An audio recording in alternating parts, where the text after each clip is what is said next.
everyone. So we're going to begin the webinar. My name is Karina McNish, and I'll be showing you today how to create a new listing and how to modify an existing listing and duplicate a listing. So just before we begin, I'd like to show you that, so on the center zone, you do have the dashboard, but there also is the, where I was just before, the training section. So if you go on the training section, you can register through the webinars like the one we're having here today.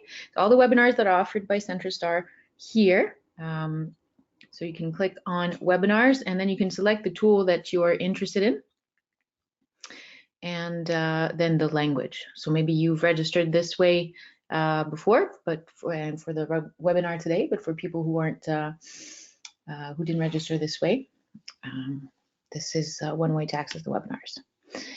Okay, so what I will be doing is adding a new listing, and what you'll be seeing is on your dashboard is the blue button here that says add a listing. And this way you'll be able to select the type of property. So single family home, condominium, income property, farm, land, commercial, or industrial property sale. Okay. So you can select the property that you would like. So I'll select single family home and you will arrive on this page here. So you'll be able to, your name will be there by default. And when you want to add a colleague, so if you're co-listing with somebody else, you'll be able to add the other brokers the same way. So if it's one or two or three brokers, it'll be the same way that you add them. Okay. To the right, you have the basic information you need to start a new listing. So you need a signed contract to be able to start publishing your listing. And once you have the signed contract, you have 5 days to complete the new listing. So your sales contract on an OICQ form has a number, so that's the number you're going to put in here. If it's a rental contract, you'll also have a number. For those of you who work in commercial, where you don't or you're not using the OICQ forms, you might have another way of identifying your contracts, and that's what the other here is meant for. So if you have another way to, I think it's very, it varies a lot. So if you're, the way you're identifying your contracts be very personal here. So it could be many things. So those are for non-OICQ forms. When we're going to, I forgot to mention the notice of disclosure. So if there is an interest or direct or indirect interest, you do have to disclose. And at any moment during the broker loading, you do have here the access to the real estate glossary, where you have all of the definitions of the terms on the page that you're on. So if you're unsure if it's a direct or indirect interest, you have the definitions here. And if we're going over to the, so we have 9 pages here. So if we're going over to the second page and you click on the real estate glossary, you'll then have all the definitions on that page. Okay. So that's a really big help if you're a new broker, or even if there are terms that you're not used to working with. They're all here, and that will definitely help you out in filling out your listing sheet. Okay, so coming back to our information here. So our property type, so is it a bungalow, 2 or more story, split level, 1.5 story mobile home? So again, if you're unsure, sometimes between split level, 1.5 story, you can go have a look at the real estate glossary. So I'll do two or more story. And if our house has the option of being intergenerational, you can tick the box here. Actually, you should. And that means that the property is not registered at this municipality with a second apartment. Rather, it's another part of the house that is for another generation of the family, so not generating any income. So for a teenager, a parent, and it can have a door, but you do have to verify with the municipality that that is the correct definition of that additional space in the house. And then you'd be able to click the check the box here. It could also be seasonal if it was a cottage. So if it's only to be used 3 seasons per year, that would be the option to select. The building type. So if it's detached, semi-detached, or attached, attached corner unit, or cadrex. So again, if you're unsure, you can go on the definitions here in the glossary, and you can see what these are. Okay.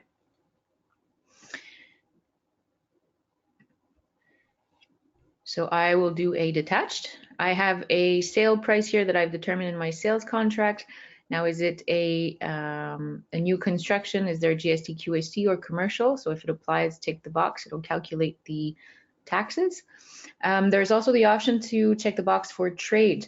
So if it is possible to trade, it doesn't happen very often, but it could. If the person wants to trade for a house from one city to another, same type of house, but just different locations. So you could tick that box to open up to even more buyers that might be searching, or brokers that would be searching for buyers with that feature. You can also have a rental price if you're renting. You could be selling and renting, or just renting. So is it a rental price per week, month, or year? Is there a GST, QST? And what is the duration of the lease? So same thing, number of weeks, months, or years. Okay. This price modification date here, this is for later. So not at this stage when we're publishing a new listing. So that will happen later on if there is a price modification date. So just mentioning it for now. Moving on to the right here, you have the date of the contract signature. So let's suppose we're signing the contract today. You will have 5 days as of now to complete the listing sheet here. You do have to enter the expiration date of your contract. So let's say you've put it until the end of the year. And then again, I'm mentioning this part here, but this is for later. So date of conditional promise to purchase. So that's once you've published a listing, you do some showings and you get receive some offers and you accept an offer, then you would come here and you would select the date and say, okay, I've accepted an offer. So I've published it today. I've got an offer, sight unseen, and I've accepted it, great offer, and it runs until the 31st of March. So that's when I would put it here. Okay, but I'll delete that for now and we'll get back to it later when we'll be going to modify a listing. So now we're creating a listing. So just a quick mention here. So you don't wonder what it is or thought I skipped through it.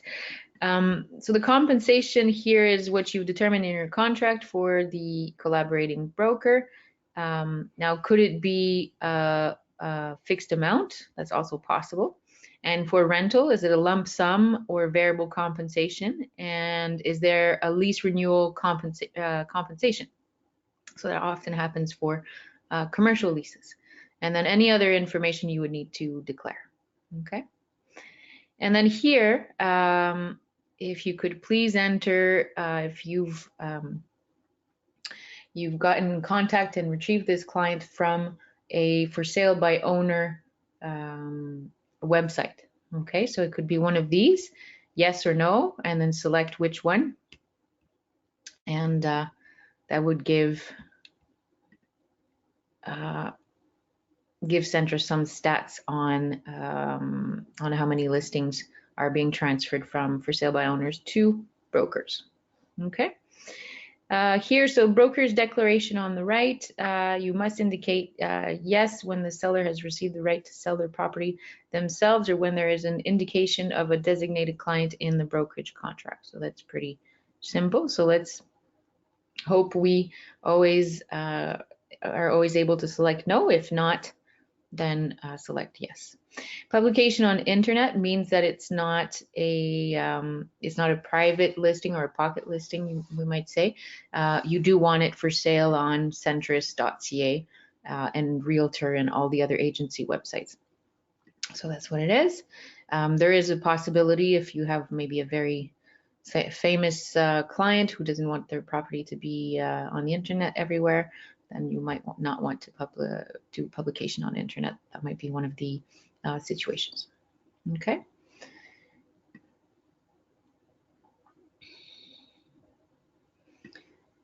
So I hope that's clear for everyone. So someone is asking me if one eventually modifies the asking price, what does delete this date mean? I believe this is new, but I believe this is when you don't want the date to be to appear. You'll have to call Centris to find out exactly. I know that it's possible to not have the red banner that says new price, and I think this is what it would be. Just make sure with them that that's what it is, but I think that's what it is.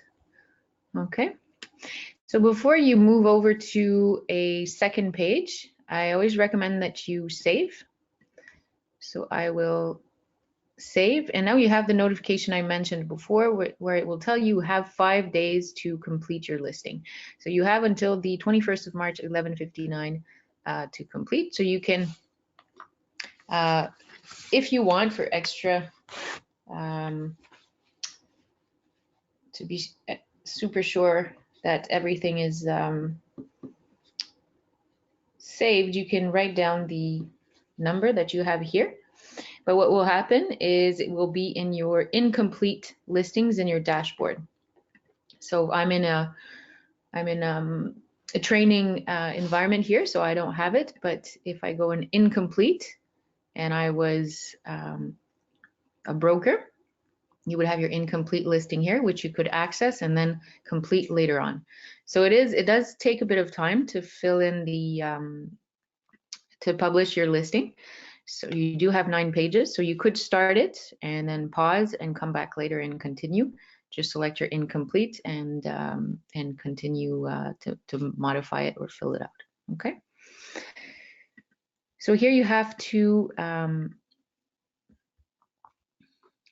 locate the property.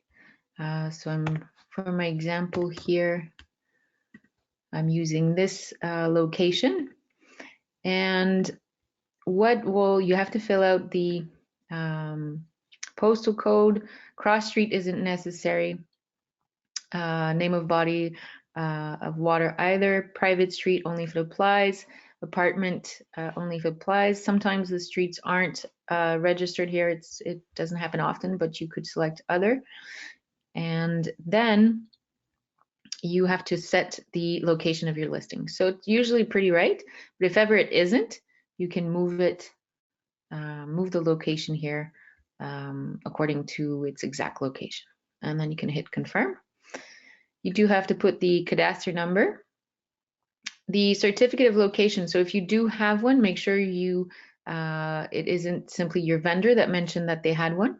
It's that you actually have it on hand. If not, select no. If you do select yes, you'll have to put in the date, and later on the last page, you'll have to upload the certificate of location. Okay. So as you can see here, if you hover over the top left icon, you have the entire menu that is there, and you're able to select the page. Just jump to the page that you're looking to go to, or you can go with the arrows here, left and right, and make your way that way. Okay, so I'll click no for now. Now here, the deed of sale, so the date or deadline is as a guideline. If you do have a fixed date because of a mortgage renewal or a moving date that's already been fixed, then it's preferable to mention it this way.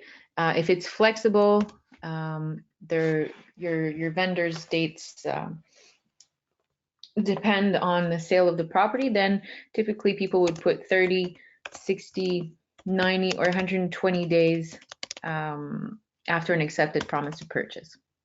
Okay, so for the notary date and the occupation date, usually it's we put the same delay. It's only a guideline, right? It'll be negotiated in the offer and transaction with buyers and vendors. If it is rented, then you do have to tick the box according to leases. So this is very important. If you forget to do that, that could make things very complicated during your transaction. Make sure not to forget this here if it is rented and the new owner has to comply with all the rules from the Régie du Logement to give notice and retake possession of the house for their personal use. Okay, so big implications here, this little box. And then at the right, this is information for your colleagues. So for appointments, for showings, there's a key at the office, 24-hour minimum notice, or is there a lockbox and you can go visit anytime, the house is empty. So these are options that you have. So I will save and I will move on to my third page. Now my owner here, in our example, will say that she lives at the same address as the property that we're selling. Okay, and then we can have a person, so Jane Doe, and then we can also have a company. And if we do have a company or a succession, then we'll have a representative on the right. So your representative will be either a mandatory liquidator of a succession, of a business corporation, or curateur public du Québec. Okay, and then you would put in the name of that representative. Or so person or company legal person.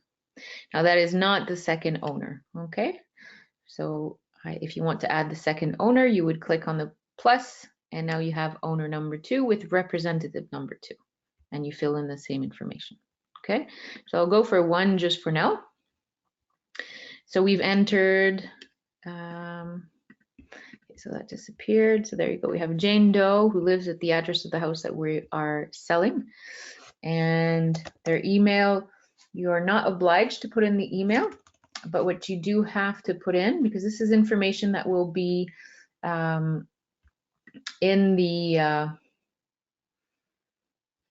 I'm afraid to lose my my page here, but in the information here you'll have the vendor's name, and you'll also have their address, and if you were putting the phone number, it would appear there, so you might not want to share that with all the other brokers, and the email. But what you do have to select is if the language is French or English. So you'll notice when you do click on that button here, you'll see next to the vendor's name there's an A or an F, that's English or French. So we'll select English for the purpose of our example here. Now Simple Notice is a tool that is also offered by Centris. If you are not aware of it, you can go find out more about it in the trainings. So it's simply it's to send notices to your vendors for 72-hour notices or anything that is time sensitive. You could use this tool. So if you, I suggest you do. So if you select yes, you would put in the owner's email or cell phone if you'd like to, and they would receive their notices that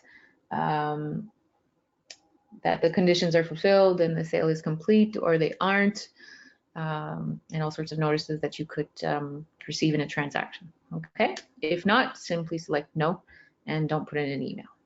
Okay, so I'll go over to the 4th page. So building and lot. So you may have a 2,000-year construction. You have to have the document. So anything that you're going to publish here on the listing, you do have to have a document behind it that is confirming the information. So is it so do you have the information that that's the year of the construction? If not, select unknown, under construction, or to be built if it's the case. If there's a distinctive feature, so you do need some form of documentation from the municipality that is a historic, century, or if it's new, or if it's being converted. Expected delivery date if it is a new construction. So the building size here, so I have an easy example where it's 40 feet by 40 feet. If it isn't a perfect square, then you would select irregular.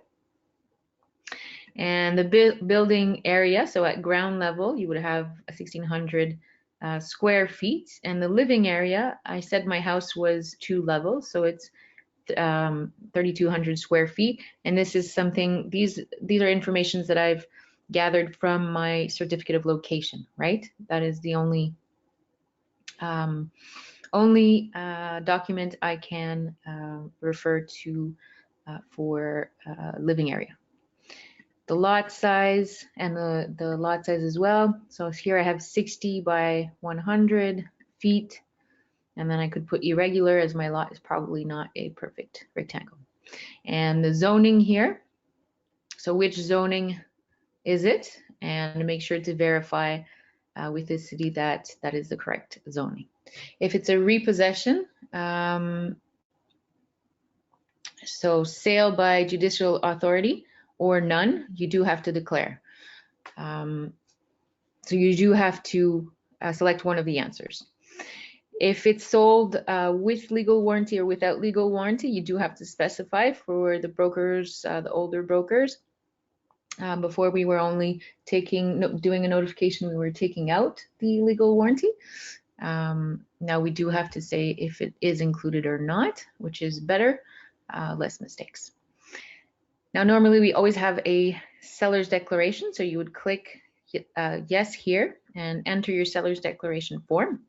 If ever you wouldn't have a seller's declaration, you would select no, and then there is the option to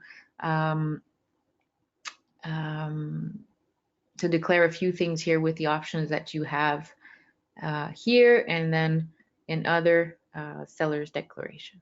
Okay, so possibly for a piece of land or something like that. Okay, so I'll go ahead and go on to the 5th page. On the 5th page here, you have the number of rooms. So you can select 8 rooms, for example. You do have to put in the, so now you have your 8 rooms here ready to fill out.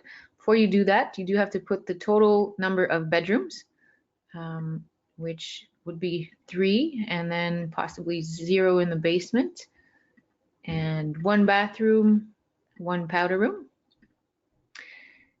And if you did have 1 here in the basement, your listing is going to show up as 3 bedrooms plus 1. Okay, so the bedrooms in the basement are plus 1.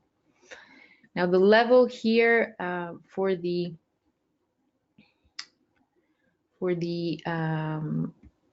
first 4 rooms, I'll put them on the first level, and then you would go and with a drop-down menu, you can select.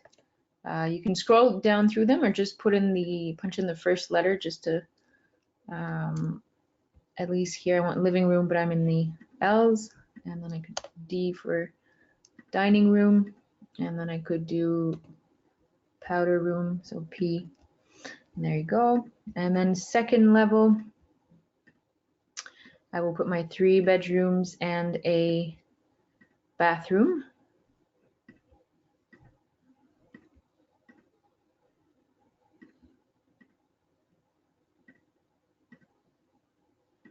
There you go. And at all the measures that you've taken in the house, you're now going to put them here and determine if they're all in feet or in meters. So let's do feet. And as soon as you have an angled wall or something a little bit irregular in the room, so closet or anything like that, you would then select irregular. Okay. Then you can select the floor coverings. Make sure that you have confirmed that the wood floors are actually wood floors. They aren't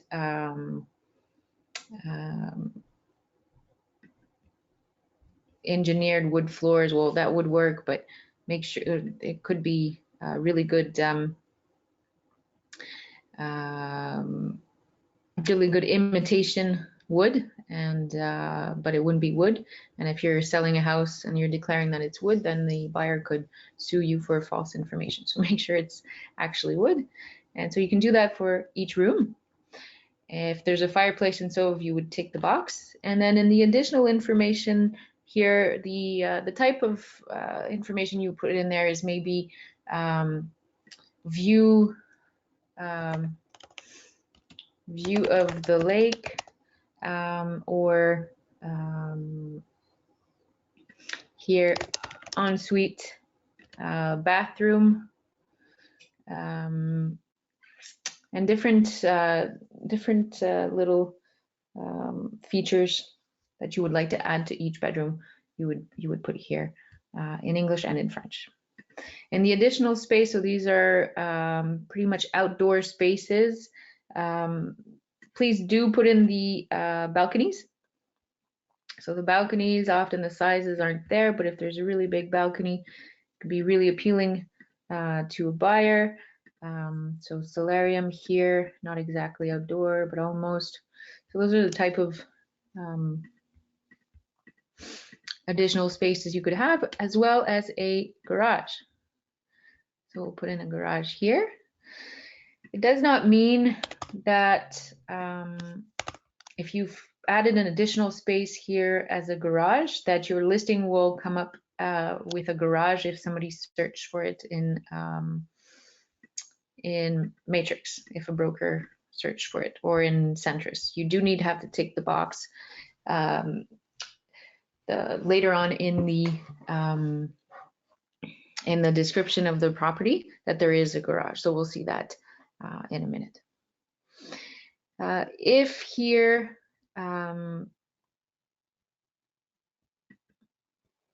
there was a lease, you would have all of these options to fill out, so what's included according to the lease. And what I've done purposely here on the first page is I've ticked the box that it was a intergenerational home, meaning that I have another unit, and here it is in the basement, and it's meant for a family member and not for rental. So this is intergenerational, and then additional revenues here would be for a rental. So at the city, it would be an apartment for rental purposes where it could generate income. Okay, and notice the intergenerational does not have the income field to fill out. Okay, so here you would put 1 bedroom in the basement and 1 bathroom, 0 powder rooms. That makes sense. So you would have a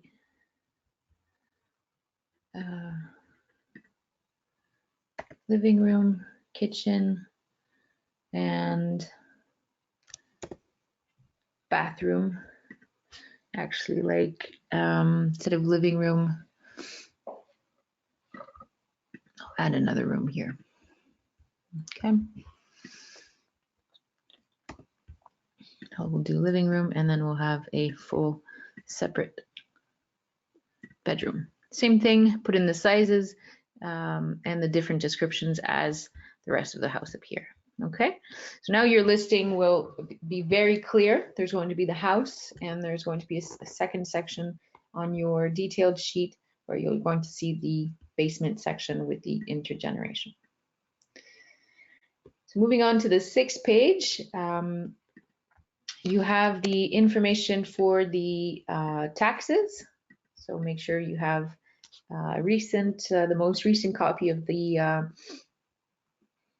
the tax bill evaluation and the tax bill right here. So you want to declare that, and any other taxes there may be. And the electricity is very very pertinent information to publish, as long as along with the heating oil, gas, or if there are any other energy bills, you would put them in here. And then expenses. So for common expenses, that could be snow removal. So snow removal with all the other neighbors for the alley. So it could be $300 per year, and then you would specify what it is. So alley snow removal. So you would do that for the English and write it in French as well. Okay. So someone's asking, it doesn't take decimals? No, it does not. So it does make it a bit more simple, but then the person can always take the official bills and see for themselves. Okay, so don't worry about that. It's meant to be that way. So now on the 7th page, this is very important for you to sell your property, to make sure your property is found by all the potential buyers, by the clientele for your house, and all the brokers will also find it. So this page takes a lot of time, and that's where maybe it might be relevant to hit save. Maybe jot down the census number just to be 100% sure, and come back and complete your listing when it's a better time, because it does take a bit of time. So you have all of the features here that you have to fill out. Once you're used to them, it goes pretty fast. And then you have all the text you're going to put in your listing that are on these tabs here. So I'm going to start with these. So the sewage system, it might be obvious to you that it's a municipality, but if there's a broker that's new to your city and typically works in the countryside, he might wonder if your house seems a bit, it's in the suburbs, you might think, oh, well, is there a septic tank or is it the municipality? So don't take for granted that it's obvious to everyone, right? And same thing, if you're working in the city and you're going to go buy cottages, it isn't obvious for you which areas are hooked up to the municipal services. So for sewage system, and then for water supply, same thing. Now the parking, this is where I was mentioning before, you do have to declare here that there is a parking. So often I see in the description that there is a parking, or in the additional spaces as we did a few pages before, but it isn't here, which means that when someone's on centris.ca looking for a parking, they won't find your listing for garage, pardon me. And brokers using that in their search criteria, they will not, your listing won't pop up, okay? So make sure to fill that out. And then the garage, how is it? What type of garage is it? So attached, built-in, detached, double. So I'll do detached. Is there a carport? A driveway? So what's the driveway made of? Is there a basement? So very important. So we have a basement, 6 feet or more, finished basement, because we have our intergenerational there, right? And there's also an outdoor entrance. So it's a very important information. If you have someone, a family member living down there, and they want their own space, do they have their own door? Do they have to come through the main house to exit and enter the house? So water access for cottages, country houses, very important. Is there access to a body of water? What type of body of water? Is it navigable, non-navigable, waterfront, or other? Okay, so very, very important. The view, so some people do purchase properties according to views, view of the mountain, view of the city, panoramic view. Proximity, take everything that applies. Is there a pool? People will search with a pool, and some do not want a pool at all. Mobility, impaired accessible, so very important as well. Renovations. So anything here that you declare, along as I said it before, anything you declare in your listing sheet, you do have to have a document to support it. But even more the renovations here. You can't declare that the bathroom was done in 2022 and not have the bill behind it. Your clients might be saying that they had it renovated, they put $5,000 in the bathroom, but really all they did is they painted the walls, the cabinets, and they just did a sort of a little makeover. So you do need to have the bill to support anything you declare, especially in the renovations here. Now the bathroom here, is there anything particular about it you would want to add? Washer, dryer, very important to mention where they are. Often we do not see them in the pictures. It isn't something that's very pretty to display on a photo. And here you would specify, especially for condos, sometimes different undivided condos, sometimes there is a shared laundry room in the basement. So important here to come and specify that there is a laundry room and it is in the house. So a house makes more sense, but if you're a condo, it's a bit more relevant here to come and specify. Equipment and services, so is there central air, conditioning, sauna, wall-mounted heat pump? All of this is very important. Elevator, it might be obvious to you, you're doing a condo and you're saying it's on the 5th floor, so for you it's obvious that there is an elevator, but for other brokers it might not be obvious at all. So make sure to tick that box. Heating system, heating energy, fireplace, energy efficiency, so more and more relevant. Kitchen cabinets, roofing, siding, and that could be more than one option. What type of windows? And the foundation, do take the time to go and verify. Is it a poured concrete foundation? Is it stones? Is it piling? Is it a concrete slab, concrete blocks? Big implications on the quality of the home. Very important to fill that out. So the lot, is it fenced? All sorts of information. Topography, distinctive features here. So this is just, the more you enter, the better for you, right?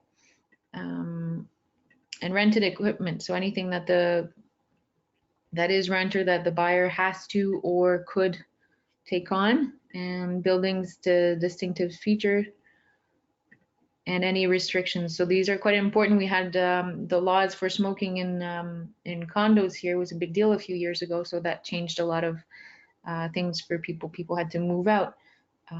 They were smokers and they couldn't smoke in their buildings anymore or on their balconies. Okay, so very important to go through that. You can also just search at the top for the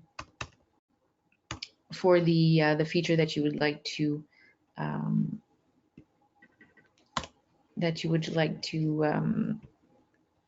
fill out. Okay, so I hope that's clear. I think it's pretty straightforward. Now for the tabs on the right here, that's where it becomes a bit more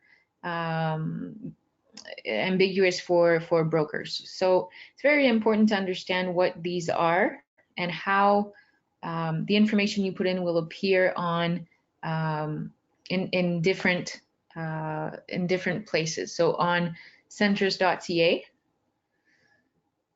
what will show up here, and then on Matrix, and what will happen on a listing sheet. So inclusions and exclusions will be on a listing sheet. Info selling broker is what, I'll just hit save here.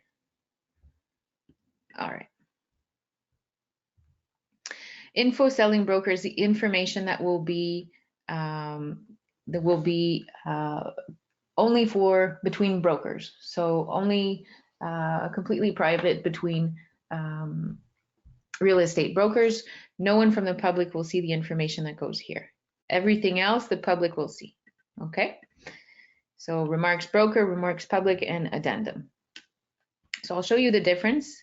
I'll take this centrist number here. And, oh, I'm already on it. Okay.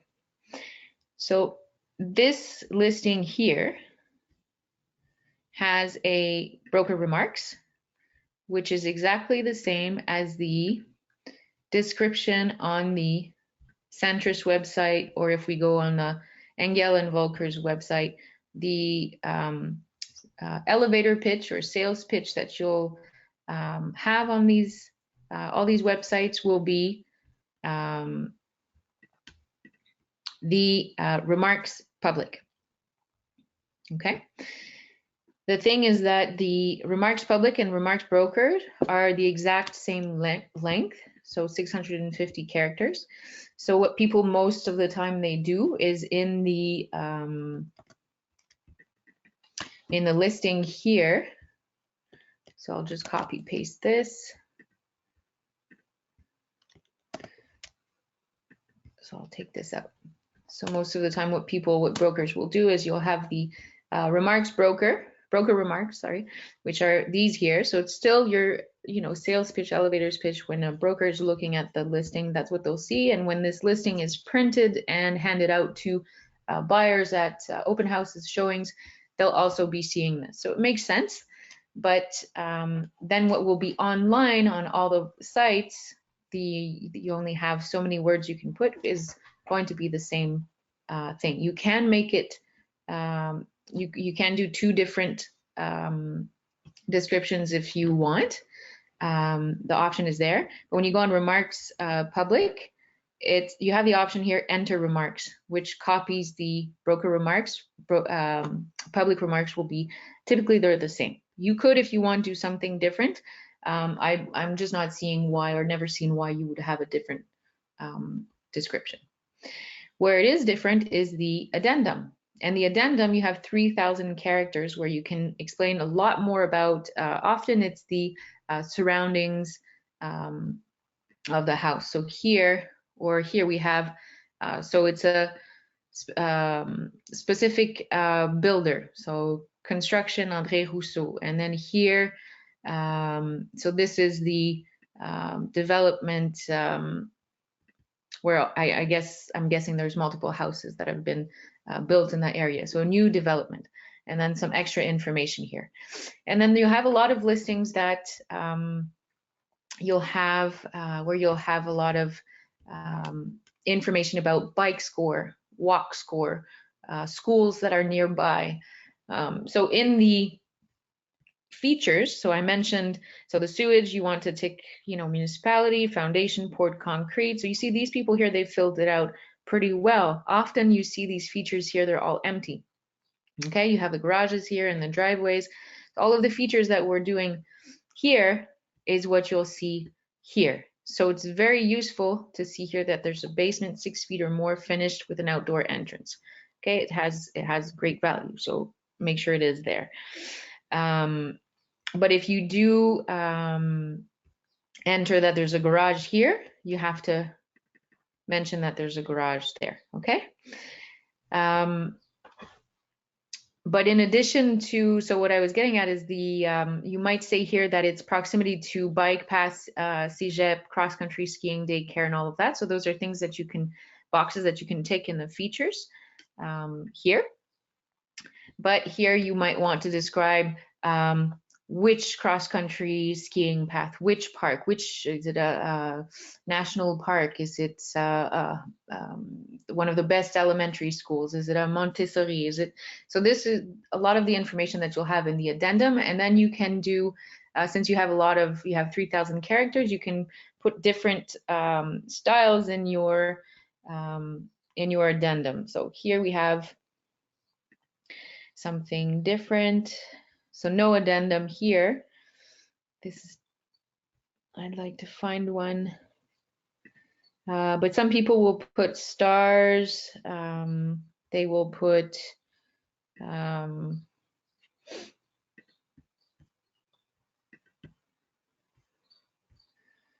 we'll try and find one for you here. Hopefully I'll have some luck. Okay, so this one's different. So here we have little, so you can do a different style. You have stars or, so here, this is, I mean, often this is what you'll see in the addendum. Now the addendum is not on the public websites, okay?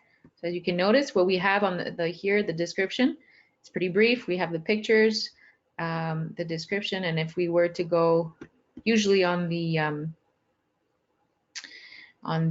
agency's website, we only have the description and okay, so I have to go and find everything here on her website.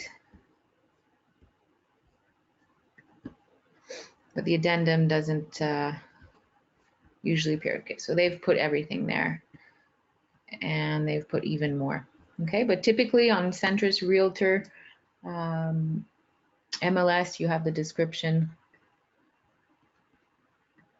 which is the same as the broker remarks. So I hope that's clear for you. If you do, so someone's asking me, so only the brokers see the addendum? Not exactly, because as I mentioned, here in your all your tabs, the only information that the public will never ever see is this. Beware of dog, or please don't let the cat out, or motivated vendor. Okay, please notify your buyers that there is a strong cigarette smell. Okay, so this is information you would never want on a public site. So this is private between brokers. So that's the only one. Info selling broker. These are the type of information. That's the type of information you put there. But everything else can and most probably will make its way to the buyer.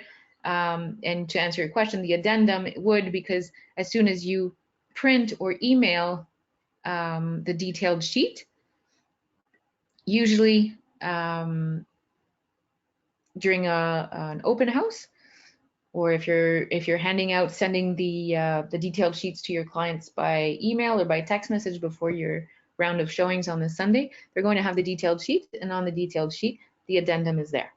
Okay, it just isn't accessible from the general public. Okay, apologies here. General public will have a short description, which is the elevator pitch, which is the broker remarks, public remarks. Now, if you're still unsure, when you're listing your property, publish it, and then go see what your listing looks like on all the different websites. Okay, go on your Remax, Royal Lepage, Sutton, whatever agency you're with, have a look on it and go on centris.ca, go see what it looks like. And if you've put in the private information here that there's cigarette smell, beware of the cat, and the lock spot code is 2424, then go back in your dashboard here and modify your listing. Okay, so make sure that you verify that. You're very welcome. Okay. So moving on, so you would fill in here all your information, inclusion. So appliances, put in the appliances. You want to put all the brands.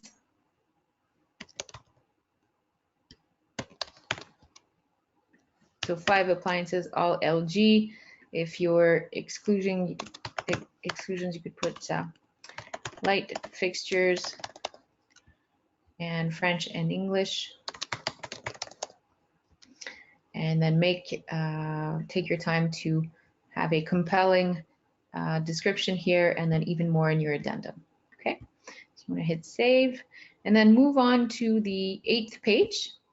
And on the 8th page, you'll have the option to do open houses and select the date. So you can do an open house this Sunday from 2 to 4 p.m.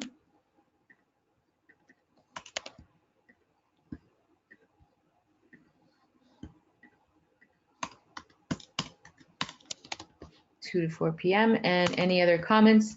So here you could encourage the brokers to send their buyers without them being there, and mention that you're fine with that, that you can show the house to their buyers even if they can't make it, if they have other open houses or working with their buyers.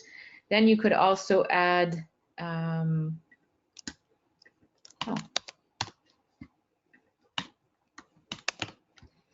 and then you also have to add the virtual open house if you do have one, and you would put the link. And you could also do a caravan. So a caravan, usually what it is an open house, but for brokers. Typically it would be on a Tuesday at lunch, and you would have the brokers over, have a bit of food and drinks, and show the house to your colleagues so that they afterwards would go and show the house to their buyers, and bring offers. Okay, so you could do an end and start time. So as you can see, you can add and remove at any time. Okay, and this, once you've published your listing, you can go back and add an extra open house. So you don't have to determine all of the open houses, the dates at first. You could come back if you see that there's enough activity, then you maybe drop the price and do an open house. And also you have the option here to offer private interactive showings upon request. Okay. So I'll move over to the last page, which is the for the pictures and the documents.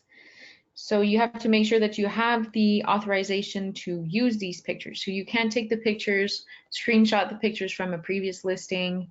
You can't take any picture without having the right to use them. Okay, so make sure that you do. Even a screenshot from Google Street View isn't even legal. Okay, so make sure you have that, and you want to add your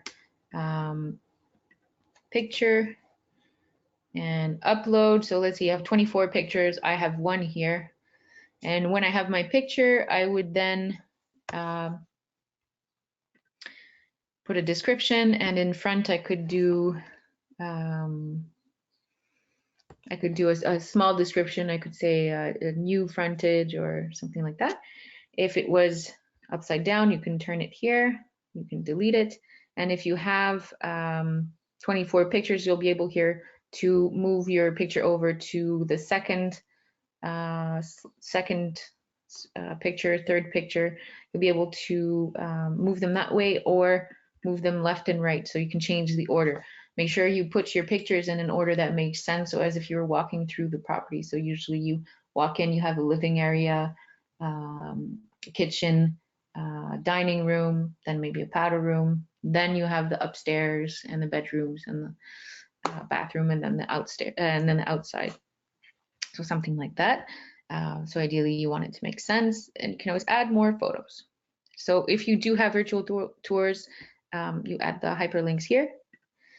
If you have, so you do here have to upload your brokerage contract and all of the annexes. So if there's a brokerage contract, and then if you had an amendment, you change your contract, you have to upload the amendment as well. Okay. So this is only for Centris. Only Centris will, so as you see, unpublished additional documents. So for internal use only. The additional documents will be the so seller's declaration, that for sure you have to add.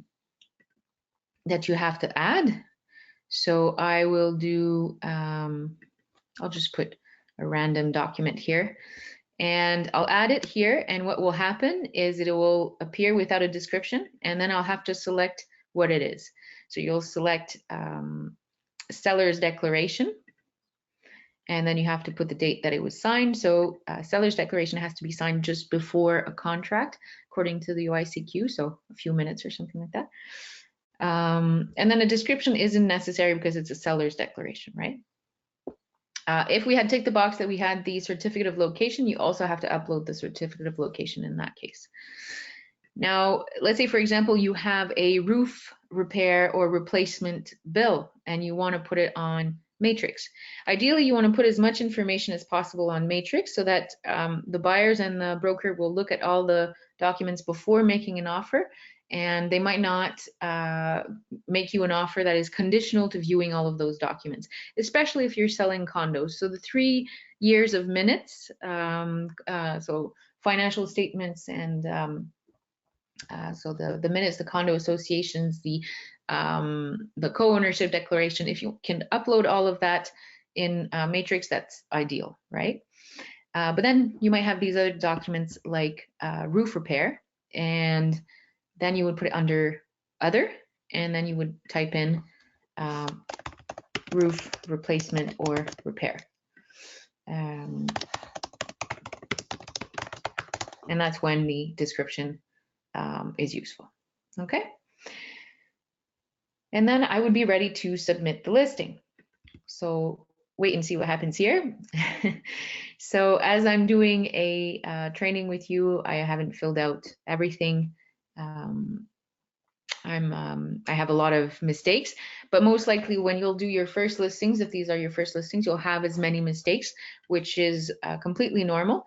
After a certain number of listings, you'll know how it works, and you won't be having too many mistakes. But what is neat about this is that you click on the mistake and it will bring you to the area where there is a mistake. So here what I did, I was explaining to you all sorts of different things, and I clicked other seller's declaration and I didn't type in anything in the description. So the system is telling me it doesn't make sense what you selected, okay? So here, no value can be entered in the seller's declaration form number field if the seller declaration is equal to no. So here I selected no because I was explaining this here.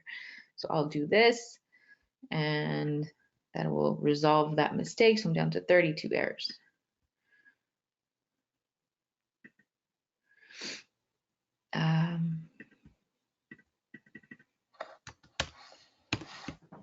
There you go. Okay, it's not budging.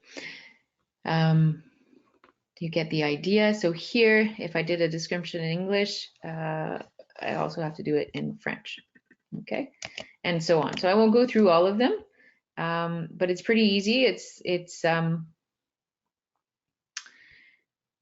So, oh, I forgot to mention this. So it's a small one here at the bottom, mortgage. So it's neat that that I saw it. For the mortgage here, you can say no if there's no mortgage. If there is a mortgage, typically you would put in at least the name of the lender. And then if there is a possibility of mortgage assumption, if a mortgage assumption is qualified, or if you could transfer the mortgage, that might be something that you, the information here you would want to put in so that the buyer could see possibly the opportunity of taking over the vendor's mortgage. Okay, so there you go. You have all of these that you would go through, and once it's published, you'll have it on your dashboard, and it will be under your active listings. Okay. Now, to modify a listing, you will need to select. So once you have on your dashboard, the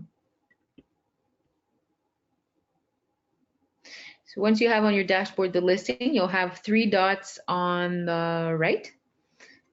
And give me a quick second here. I will just pull it up for you. Okay. So what you'll be having, what we've done here is we've added a listing and we did a single family home. And take note that if you're doing a condo, income property, a farm, land, or commercial property, it will be pretty much the same thing. So there will be differences for sure, but it's pretty much the same concept. And you always have the real estate glossary to help you navigate the different pages for the different types of properties, okay? So to modify the listing, as I mentioned, you can So modify it this way, or you click on the three dots and you'll have the same drop down menu. And that's when you would, when you would want to modify a listing is most probably when you want to notify that there is a promise to purchase. So what you want to do on the first page, once you receive a promise to purchase, you would come here. And so let's say you've got, as I mentioned before, an offer right away, sight unseen, and it runs until the, let's say the 31st. When you do that, what will happen is that you'll have that red banner that we had on that first house we were looking at before. And what that does is that it notifies the brokers that there's an accepted offer, but not the general public. So some brokers fear, they don't want to notify that there is an accepted offer like this, because they think buyers will see it and will stop calling, and they want to retrieve and convert those buyers and find them another home. But the buyer does not see that on the site. Can you see? It's only for brokers. So it helps everyone in the sense that brokers will know that you have an offer and they won't be doing showing requests. And they might just send you an email contact as asked to be kept informed, but they won't be doing showing requests. So they won't be losing time waiting for your response. And you'll also won't be receiving so many email contacts for showing requests that you have to decline. Okay, so that's one of the reasons why you would want to modify a listing. You come back to your listing and you modify here, or if you do a price drop and the price modification date. So I think this is when you wouldn't want it to appear on the site that there's on the general public site that there's a price drop, or if you're extending your contract. So if you had a contract for a few months and you're prolonging it, this is some of the ways that you could do it. Okay. And the last thing I need to show you today is how to duplicate a listing. So if your listing did expire, maybe it was last year, and then your client calls you back and they want to put it on the market again, you could go and find your expired listing and you could duplicate the listing. And in that situation, what happens is that the listing that you've had before will start fresh as a new listing, and all you have to do is update your dates. So you're going to change your contract date. So instead of March last year, it will be March this year. Maybe you want to add new pictures. The taxes might have gone up, and then you just have to tweak a few things. But instead of having to do the entire process all over again, you can duplicate. Now you can only duplicate your own listings, and if you were co-listing with somebody else, you can duplicate the listings that you were the main broker of. Okay, if your colleague was the main broker and then they only want, the vendors only want to work with you to list again, then you wouldn't be able to duplicate because your colleague isn't on the listing and he was the main broker, who was the one who published the listing. Okay, so I hope that makes sense for you. If you have any questions, I'd be happy to answer any of them right now. If not, I'd just like to show you before we end the webinar that the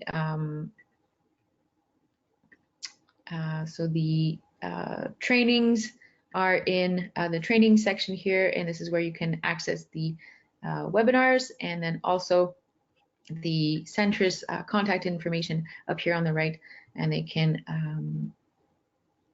assist you pretty much any day of the year, so by phone, chat, or email, private consultation if you have any questions.